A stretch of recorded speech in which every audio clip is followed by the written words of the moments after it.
Picture waking up the day after Christmas and finding out Canada just dropped a 25% tariff bomb on the global steel market. Not Trump, not Washington, Ottawa. Starting December 26th, Canada will slap a 25% tariff on a huge list of steel derivative imports. Everything from wind towers and prefabricated buildings to wires, fasteners, and chains. From all countries, no matter where they come from. At the same time, it's tightening quotas so hard that anything over the limit can face a 50% surtax. Prime Minister Mark Carney is selling it as defense. We're protecting Canadian steel and lumber from unfair dumping and Trump's tariffs. But look at the numbers. About $10 billion worth of imported steel derivative products hit by the new 25% tariff. Tariffs apply globally, including allies like the US, South Korea, and the EU. Tell me that doesn't look like Canada's own version of Trumpism. Tonight on Huge Press Room, we're breaking down what Carney's 25% steel bomb actually does, how much of this is retaliation for Trump's tariffs on Canada, who wins and who gets crushed, and whether this is smart self-defense or the opening shot of Canada's own trade war. You're watching Huge Press Room.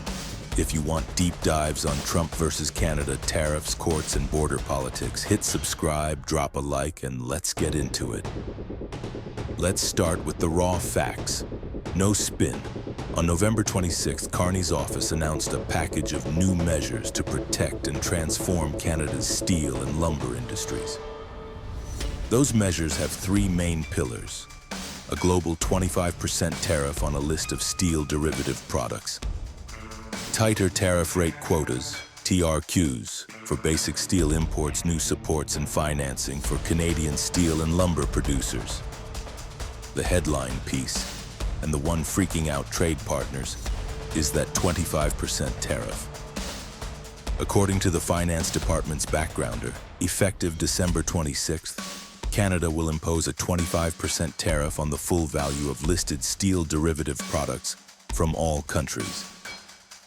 The list includes things like wind towers, prefabricated steel buildings, structural components for bridges, wires, cables, fencing, chains, fasteners, springs, and other fabricated metal parts.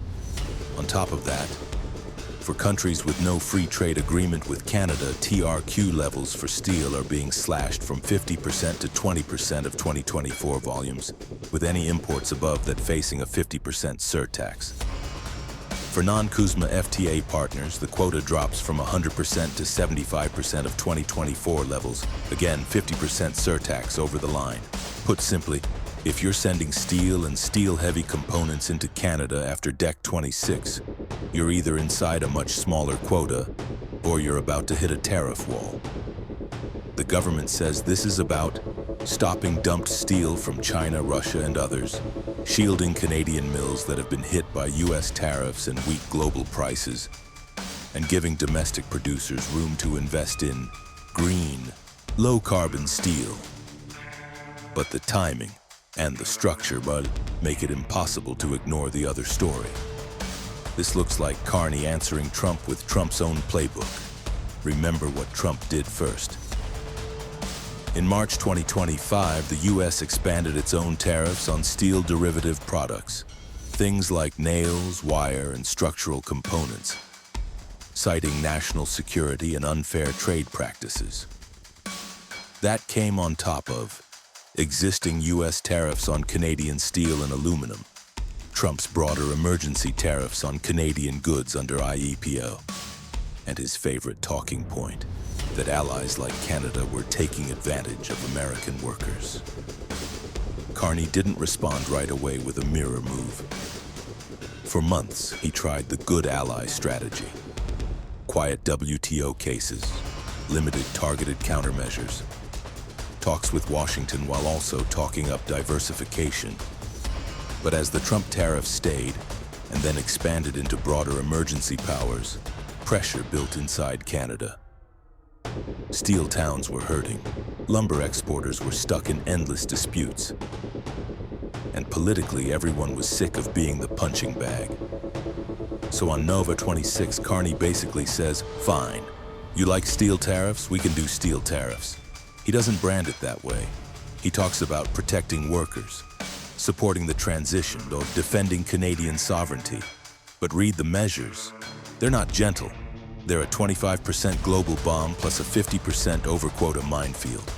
And they absolutely hit U.S. exporters too. So who gets hurt and who gets helped by Carney's steel bomb? Let's start with the winners.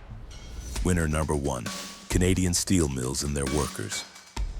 If you make rebar, shapes, sheets, or basic steel, or you've been getting crushed by cheap imported derivatives, this is exactly what you've been asking for. Imports of those derivative products, towers, prefab frames, fasteners, suddenly become 25% more expensive across the board. That doesn't guarantee you orders, but it gives you room to breathe. More stable prices, less pressure from undercutting, a clearer justification for new investment. In fact, analysis pieces are already talking about this as a forced reshoring of some metal fabrication, shifting work from foreign suppliers back into Canadian plants. Winner number two, Carney's economic nationalist image. Politically, this is gold for Carney. He gets to say, Trump went protectionist first. We played by the rules. Now we're protecting our people too. It makes him look tough on trade, serious about manufacturing, and willing to copy some of Trump's tactics without embracing the full chaos. For a prime minister who's selling himself as the guy who will defend Canada's sovereignty in a Trump world, these tariffs are a perfect talking point. Winner number three, some domestic green steel projects. By cutting out cheaper imported derivative products, the government can channel grants, loans, procurement contracts into Canadian projects that promise low-carbon steel for infrastructure and energy. This fits Carney's brand as the former central banker, climate finance guy. Yes, it's protectionism, but it's green protectionism. Now the losers. Loser number one, Canada's steel importers, builders, and manufacturers. If you're a company that imports prefabricated steel buildings, buys foreign-made wind towers, uses imported fasteners, chains, or wire mesh, your costs just went up hard. And unlike some US moves that target specific countries, this one is global. Doesn't matter if your supplier is in the US, South Korea, the EU, Turkey, Brazil, Vietnam.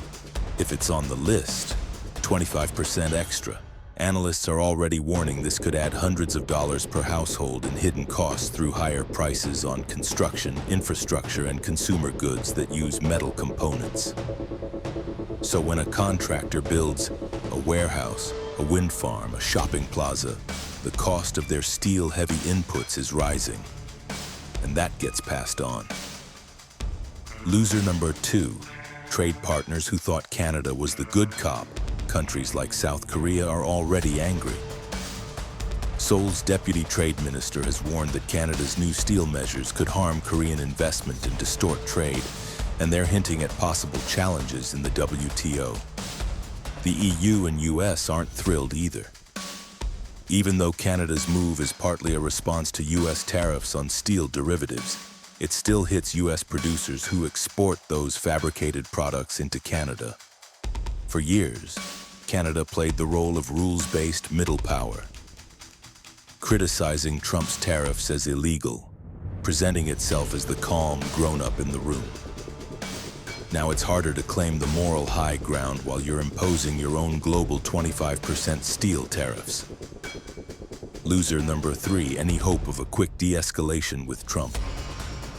Let's be real, Trump doesn't care about the fine print. He will see. Carney imposes 25% tariffs on global steel derivatives, quota cuts, 50% surtaxes, and his takeaway will be, see, I was right. Everyone's ripping us off. Even Canada is doing Trump tariffs now. That gives him political cover to keep his own tariffs on Canadian steel and other goods, maybe raise them further, and absolutely refuse to roll anything back as a goodwill gesture. Carney's move might strengthen Canada's bargaining power long-term, but in the short term, it almost guarantees more friction. So is this really a Trump-style trade war move? Yes and no. Yes, because it uses big, blunt tariffs to reshape trade flows. It's framed as protecting workers and sovereignty. It's a direct response to U.S. steel measures and Trump's broader tariff aggression. Even the structure, a flat 25% global tariff layered on top of existing duties, feels very Trumpian. No, because Ottawa is still trying to work within WTO norms and justify this as a response to trade diversion from U.S. tariffs.